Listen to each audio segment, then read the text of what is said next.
Welcome to How to Quilt, the Quilting Rockstar Table Runner panel. My name is HollyAnne, Knight of String and Story, and it's my job to guide you to quilt with confidence. I love these Quilting Rockstar panels because they make it easy to practice your free motion quilting. Whether you're an experienced free motion quilter and you're looking for an opportunity to practice some of your fancier motifs, or a brand new free motion quilter who's still at the stage of being afraid of ruining something that you've spent so much time piecing, these panels are the perfect opportunity to jump straight to the quilting, to practice your quilting on a usable project, and to have fun in the process. So let's take a look at what we might quilt on these table runners. Now, for all of the quilting plans that I'm showing in this series, I'm using only the motifs that I teach in my Intro to Free Motion Quilting class. That way, if you're brand new to free motion quilting, these plans are for you. All right, you can see here that I've used a loopy meander and a swirl for the plan that I've already designed. We're gonna work here on this little block, if you will, and I'm gonna show you how this goes, all right? Now, the loopy meander, as you might imagine, is just like the meander, sometimes called stippling, but we just add these little telephone cord loops in as we're going along.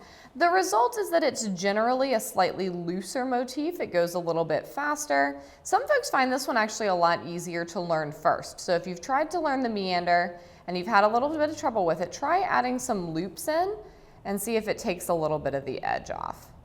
Now, I'm going to be using two different colors for our doodling today, but if you were to quilt this and use only one thread color, you can actually do both motifs without taking the time to break thread in between the two sections of this quilt. So just keep in mind that even though I'm going to theoretically break thread with my doodling when I switch colors, you don't necessarily have to do that if you just want to work from one end to the other on your table runner. All right, let's switch over to the green. If I were working this whole table runner, I would do the loopy meander all the way down, not just in this section, but for the sake of illustration, we're just confining ourselves to one little part, all right? Next up, let's add in these swirls. In a few minutes, we're gonna stitch this together, and I'm gonna talk to you about stitching in the ditch, but while I'm thinking about it, I'll mention it here too. One trick that I would offer you as you're working with these panels is, even though you're going to be quilting over the seam lines of this panel, I would take the time to stitch in the ditch along each of those lines first, because it will make this panel look like it was pieced, even though it's printed. And I think that will just elevate the effect just a little bit and in a really cool way. That time to stitch in the ditch is also a good opportunity if you're wanting to make your own quilting plan, to think through what motifs you might choose and how you want to move around this space. Notice the way that I came back around a swirl I'd already made. I'm just echoing in order to get to the section that I need to quilt next.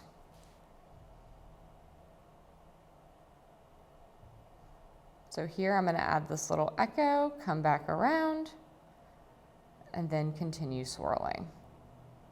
And conveniently, I can end where I started. Now, let's stitch this. Now that we've gone over how this quilting plan works, let's take a look at how this works on our actual quilt. Now, these are printed panels, and in order to make it look like they are pieced table runners, my secret is to stitch in the ditch. Admittedly, you could skip this step and go straight to working on your free motion quilting if you're not worried about having the kind of faux pieced look that I'm about to create. But if you want that, here's how I do it. You can use a piecing foot or a walking foot for this, depending on what you have with your machine. You could even use a ruler foot for free motion quilting and use a ruler to get these nice straight lines. Pick what's available to you and what you prefer. For me, on my machine, I really like this piecing foot, and I use it for my straight line quilting. I'm simply going to go around this little octagon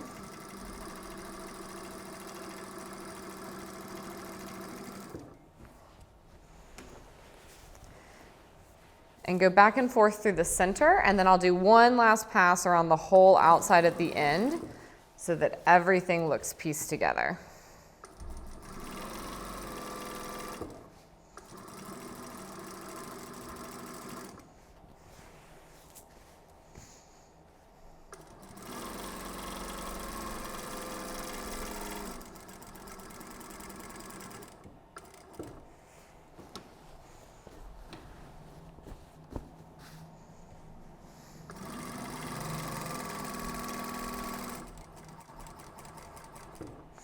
keep in mind on this panel that the areas that we're stitching in the ditch don't touch each other. So once you do this octagon, in order to stitch in the ditch on the others, you will need to break thread.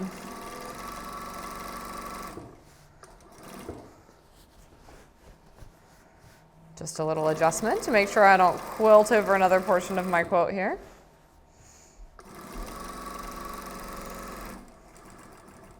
Something that I think is really cool about these placemat panels, or excuse me, table runner panels, is that we could actually do 3 at once. So you could design 3 different quilting plans using different motifs that you want to practice combining. And with the effort of just basting one quilt, just making one backing, you could really give the whole thing a whirl. All right, down through the center we go here.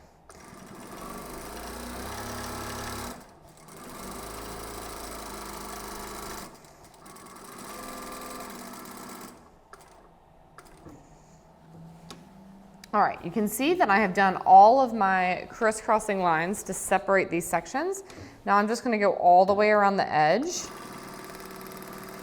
to make sure that I have distinguished this octagon from its background. That is going to mean restitching over some of these sides.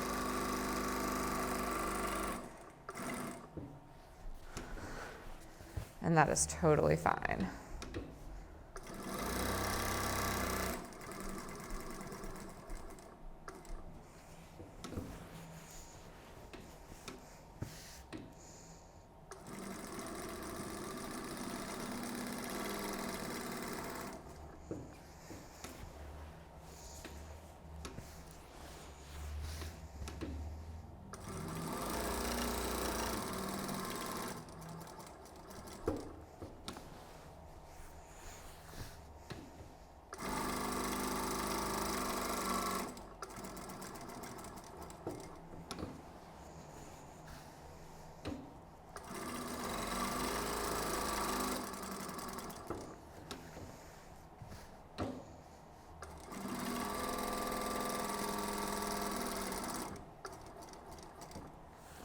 Now, in an ideal world, I would have managed to engineer starting and stopping in the same spot. Didn't work out this time, but I'm gonna go ahead and break thread, switch my foot, and I'll see you in a second.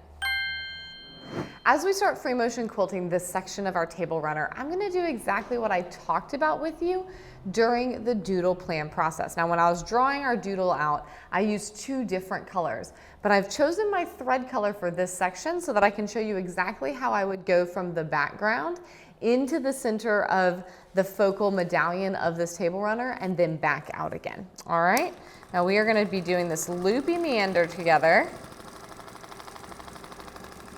Works a lot like a meander that we're just kind of wandering around as we stitch. And I generally work clockwise as I'm going along.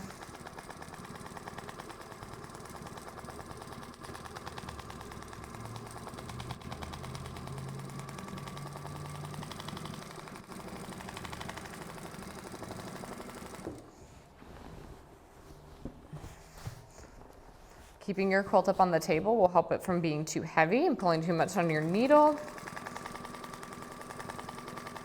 You can see just how quickly this loopy meander fills in these little background spaces.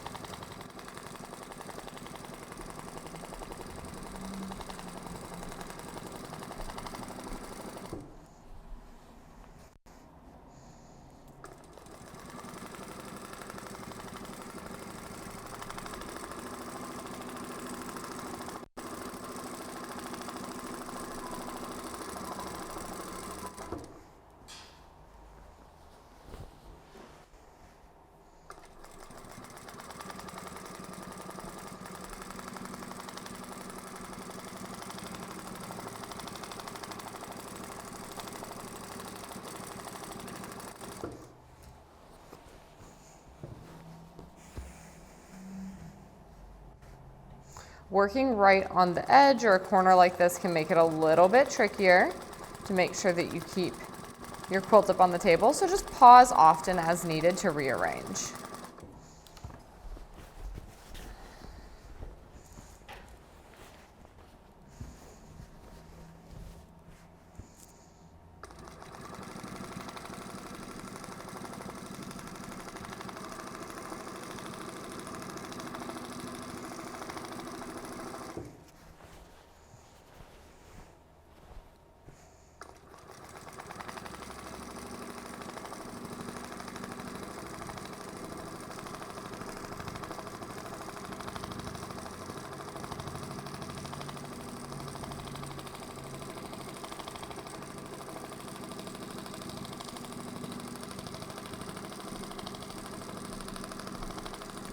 Now as I come down, I'm going to transition to working on the swirls inside this octagon. Now I'm going to do my swirls throughout, and then notice I still have some of this background space right next to this shape. That's so I can transition back out and continue with the loopy meander and have all of it look pretty seamless. All right. Now I have a pretty large throat space, so I can do reasonably large swirls. I still don't particularly care for making them more than a couple inches across when I'm stitching on my domestic, because I like to have good control of my quilt.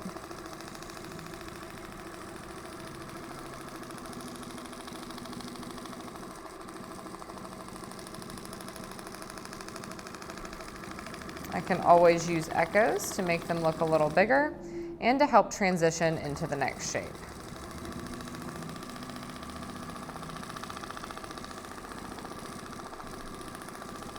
You can see here that we're stitching over the areas that we stitched in the ditch earlier. That's why I was saying that if you wanted to, you could skip that step. It's an extra step that adds a little bit of that polished pieced look. But if you prefer to not have to go back over areas you've already secured, or it's not your top priority for it to look as though it was pieced, you could jump straight into this free motion quilting.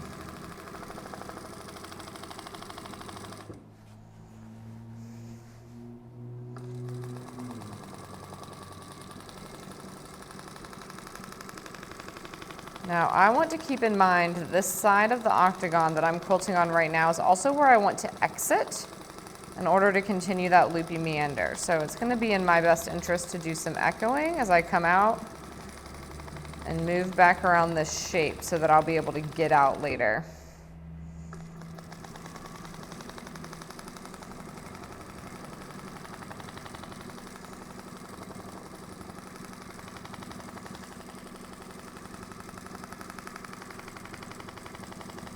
Just as a little aside, swirls are a bit of a workout, so take a moment to check your posture.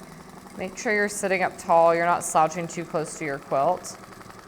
It's a core workout to free motion quilt, but I'd rather you work your core and those larger muscle groups than to be slouching and hurting your back or your neck.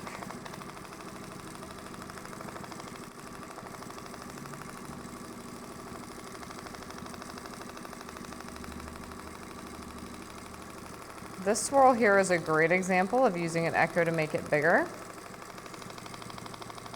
because I don't necessarily have enough space on this side that I want to add another swirl, but I can add a couple of echoes to increase that shape.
From here, I can take this partial echo shape and notice I'm right in the seam. I'm gonna head back out and continue my loopy meander.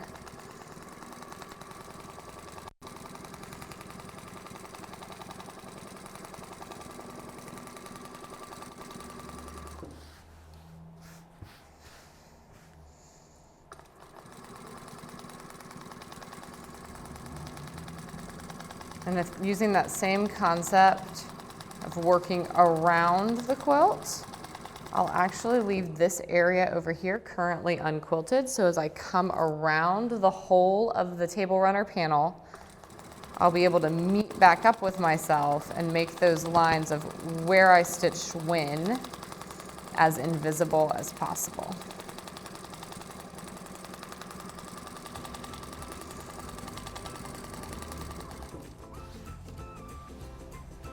Just like that, we're adding some gorgeous texture to our table runner panel.